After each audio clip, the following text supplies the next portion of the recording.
Now, I know another thing that you've introduced in the business as a part of that process was team huddles. Yes. And how your team come together. Just explain to me how those work.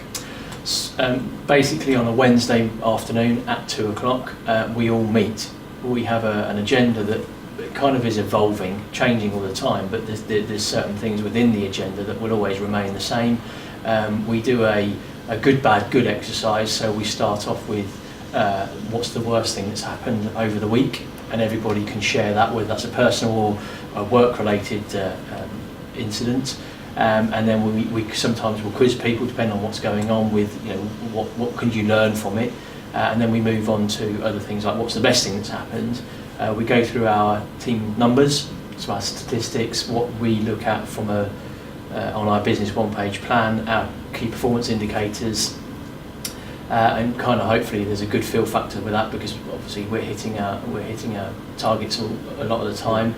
We'll move into various different things because it's once every week. We have a couple of different items on the agenda for different parts of the month.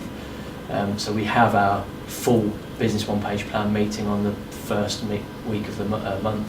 On the second week, we do reopens, which is a big key performance indicator for us.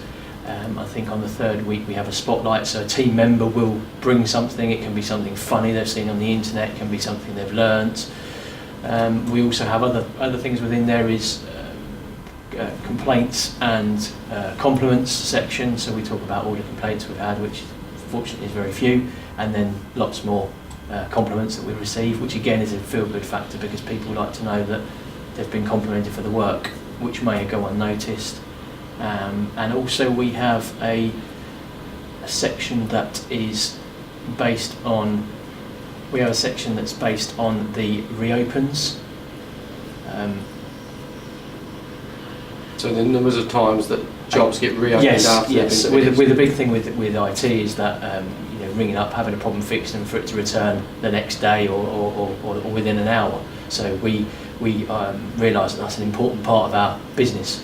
So we discuss with the team of how we can avoid doing that again. The fundamental point that I've taken from that then is that you've worked out what your KPIs are, and then as a part of the team huddle you're sharing all of those numbers with your team, so they have open access to all of the figures. Yeah. And I would guess that because they've got access to that, they can make better decisions about the business and help you move towards your visions and values. Yes. That's really good. And what problems were you experiencing before you introduced those weekly huddles that encouraged you to introduce those huddles? No one had a voice. No one had a voice. No one had a voice. It's quite simple. It was me running the business, and that was it. Which was something that I always knew I didn't want it to be, but I didn't know how to turn it around.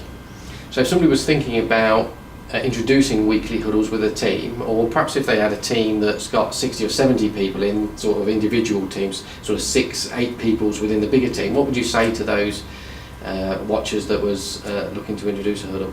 We've found it invaluable. People have now got a voice. It's now shared information.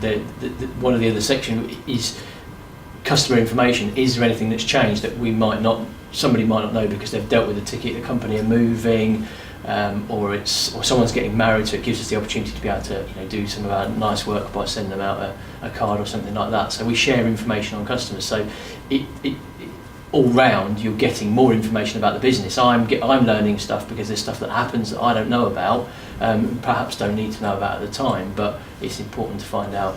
So would you say that the teams become more intimate and trusting because of those conversations? Yeah, we start to have a lot more. In ours it's called shit of the week, so the bad parts of the week, and people are actually starting to bring more personal stuff to it. That's really interesting. And if somebody was looking to introduce it, what would you say to them? Is there one learning or one big thing that you would say, don't do this or definitely do this? The good, bad, good scenario where you've got good news, bad news, and then good news. If you can stick to some form of agenda that fits that. As I say, our agenda has altered slightly over time, where people have brought different ideas that we should go through, but something fairly fixed, short. Keep it short. We have half an hour. Okay. So define the agenda, then set some time boundaries so it doesn't go on, and then get as much done in that 30 minutes as you can do. That's really, really interesting. Thank you, Mark.